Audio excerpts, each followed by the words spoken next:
guys, boys and girls, welcome back to another ASMR video with me again, obviously. Hope you guys had an amazing Christmas. I know I did. It was a lot of fun to see my family again. As some of you guys know, I currently live in Switzerland, so when I get home to Norway, it's always fun to see my family again and my friends. Obviously, we had a lot of fun. I hope you guys also had a lot of fun. If you're like me and you live somewhere else than where your family does, I hope it was nice to see them again. And it's extremely important you realize your family when you're gone from them. It's like they can be annoying and can get on your nerves and everything like that, but when it all comes down to it, your family is everything you have. So it's extremely important to see my family and your family as often as you can. So definitely. Today is obviously another Reddit video. I've done a lot of Reddit videos simply because the other videos would take so much time, and I don't have a lot of time while I'm in Norway, as I'm very busy, which I wouldn't even believe myself, but I actually am, which is crazy because usually I'm not very busy when I'm in Norway. It's usually vacation time, which it obviously is, but I'm doing a lot of things, in particular in terms of golf, which I play a lot, and I like to think I'm pretty good at. I don't say I'm good at something if I'm not, but I'm not going to be like, I'm super good, but it could be something if I work on it. So that's what I've been doing in terrible weather, I must add, but you gotta do what you gotta do and work with what you have. So yeah, that's why the Reddit videos, they're just a bit easier to make, as I just have to find stories on Reddit and copy and paste them and read it to you. But hopefully it's alright, it's better than nothing. And yeah, I didn't want to not upload anything at all. So yeah, I'm sorry about the flickering of the light, by the way. It's super annoying, but it wouldn't be a video on this channel unless something was wrong. Let's just get right into it. I volunteered after Hurricane Katrina in New Orleans, and there was something there that still scares me to this day. And also, I'm so sorry if you hear any noises in the background. It's like at 5:17, 18 currently, which everyone's awake, obviously, so they're watching TV downstairs. What is that light flickering for? That's weird. That's like a ghost. Yeah, so everyone's awake, obviously, so there's gonna be maybe some background noises, but hopefully not too bad. And also, I'm so sorry about that flickering. If it's disturbing you, then I totally understand. Hopefully it's okay. Okay, here it goes. I have a medical background and a certification I rarely use, though I keep going back and paying to renew it. Anyhow, I volunteered almost immediately, thinking I would help those who have lived through Hurricane Katrina. That was not the case. There were a few of us who assigned once the water started to recede to find houses that had dead bodies in them. Bro, what is that blinking though? Jesus. I have no clue. I'm so sorry. This is actually annoying me. If you've ever had to do a body recovery when it has been lying around in the heat and the water for days, sometimes weeks at a time, you know how it smells. It does not smell like any other dead carcass, but worse. I can't explain it. Maybe somehow a smear smell. Jesus Christ, guys, this is not relaxing, but the stories I find seem kind of interesting when I read through them really quick, and then I'm like, all the details. Oops, I'm sorry. Anyway, the key to not vomiting when you smell them is Vicks under and around the bottom of your nose. It doesn't keep all the smell out, but enough that you can at least tolerate the smell without vomiting. Yeah. We had to go to each house and go inside in wading boots and look for bodies. Many of them washed out to the sea, but some were still in the houses they had lived in prior to the hurricane. If we found a body, we spray painted a big X on the outside of the house. This other guy and I had been doing it for a while, and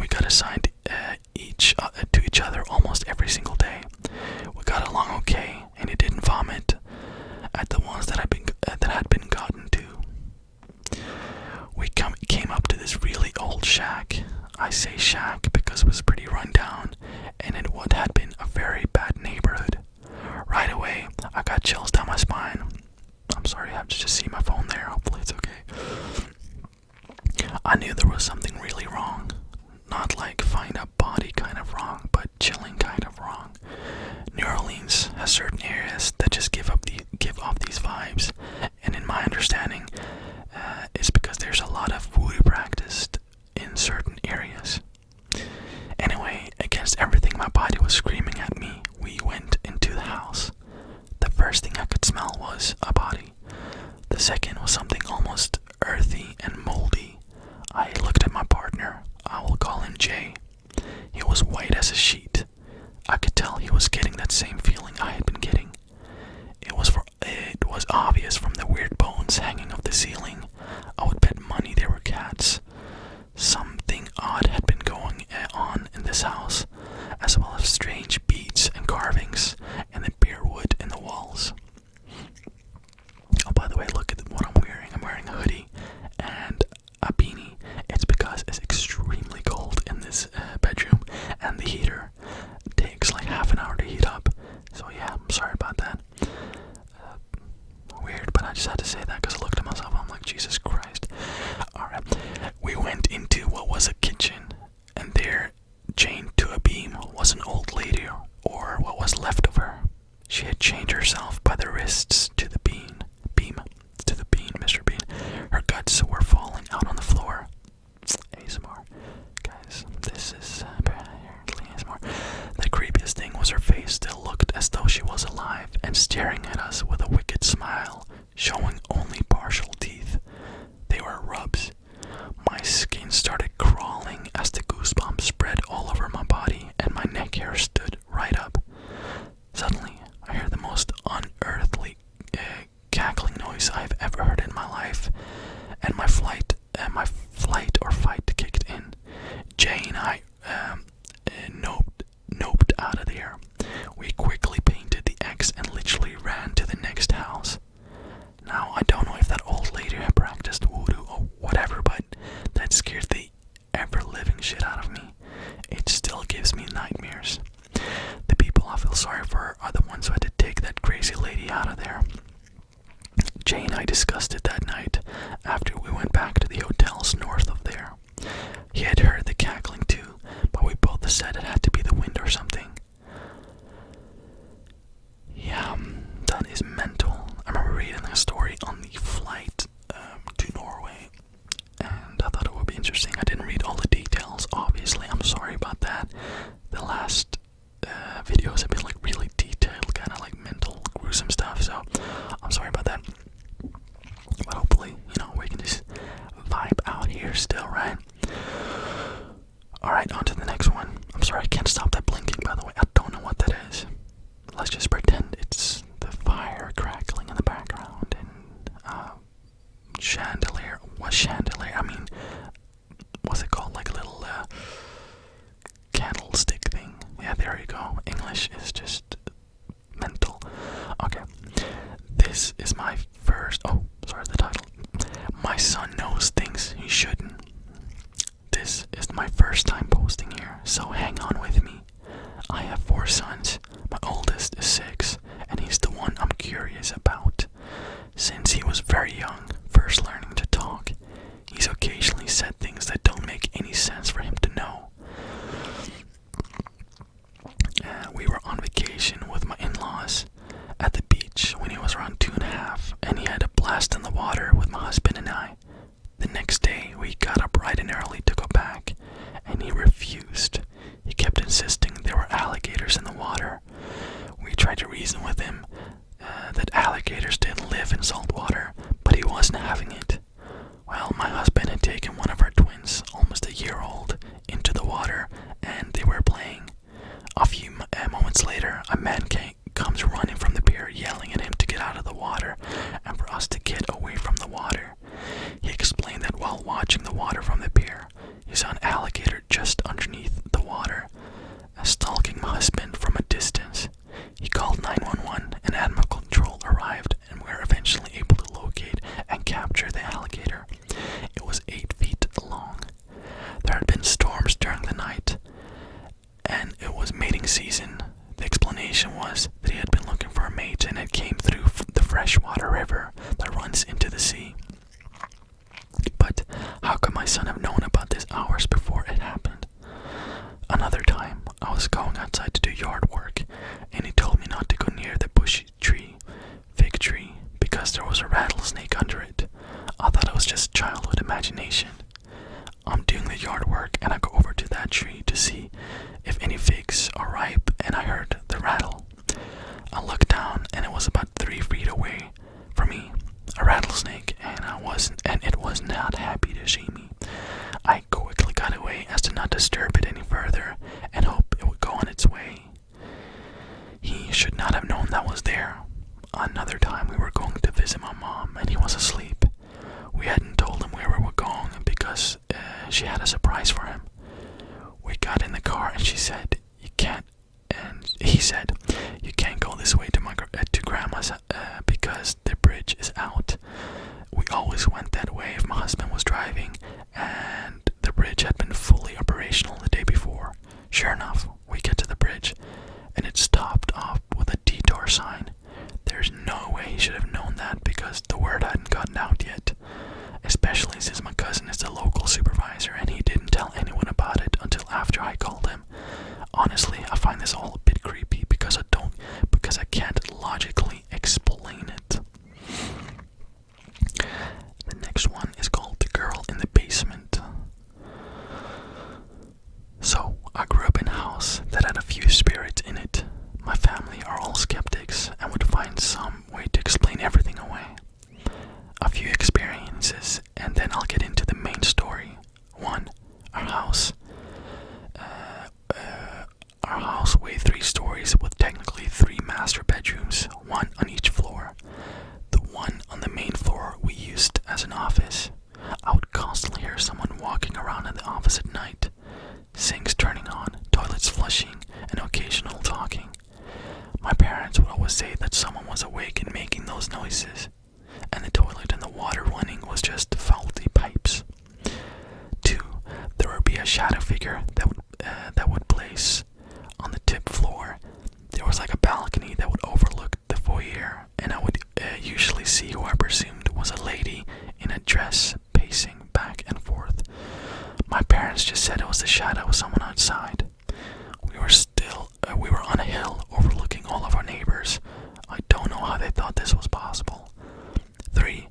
I hated using the upstairs bathroom, which was my bathroom. I would hear talking and singing from the bathroom when no one was at home and I was in there. Someone would bang on the door. One time I was showering, listening to music. I heard the banging really loud, so loud it actually shook the room. Then the locked door swung open, and then I heard a scream. My parents said my brother was pranking me, which is something he never did. Anyways, on to the main event. My brother is about 10 years older than me. He was the only sibling living at home with me and my parents. He had the master bedroom in the basement. Ooh, mistake. I hate basements. I was never really in the basement except for going to the garage because it was in the basement next to the bedroom. I always remember feeling uneasy down there, though I wanted a big room, so when my brother moved out, I begged my parents to let me have his room, and eventually, they coveted and let me have it. I moved all of my stuff downstairs, painted and everything. I loved my new room. I was talking to my brother about it one day, and he told me, watch out for the little girl who lives down there. She likes to laugh. I was shocked, as obviously he was kidding.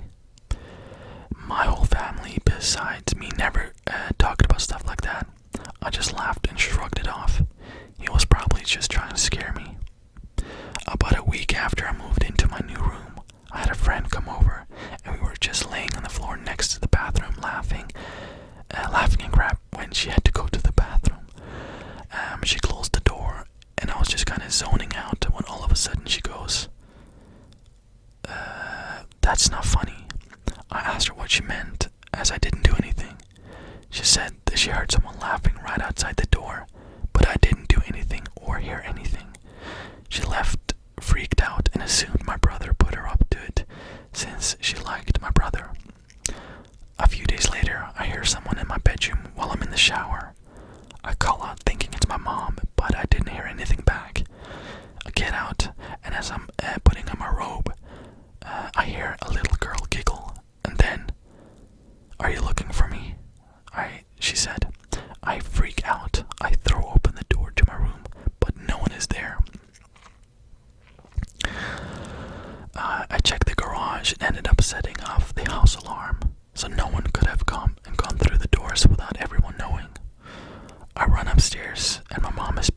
I set off the alarm and I tell her what just happened. She told me my brother had a similar story when we first moved in, but it was nothing.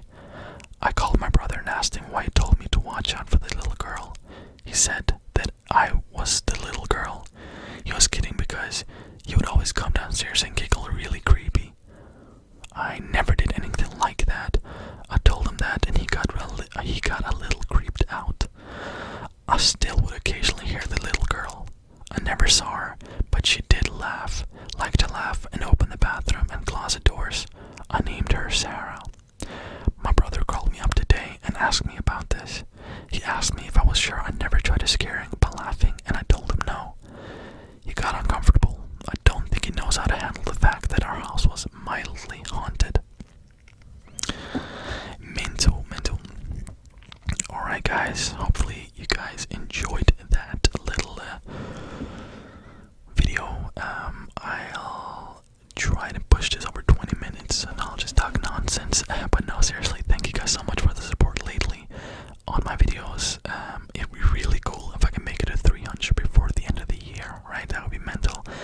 But yeah, I'm super happy with the views I'm getting and everything like that, and just having someone that like regularly watches my videos, that actually tune in and are, I'm not gonna say excited, but like kind of checks in to see my videos. That makes me so happy. So thank you guys so much. And again, I appreciate all the kind emails, and they add me on Snapchat if you want to. There's so many kind people out there, so thank you so much. And yeah, I will try to make something special for New Year's Eve. I've thought about that, and I'll try my best. It could either just be a very long Reddit video or something a little bit more special. I'll try to make something a little bit more special, obviously, as that would be a bit cooler. But yeah, thank you guys so much for watching. I'll see you guys on Friday. Actually, before Friday, I think New Year's Eve is Thursday, isn't it? I don't know. I'm just terrible with days, but I think so. But yeah, whenever New Year's Eve is, I'll see you guys then, okay? And hopefully you guys have a lovely evening.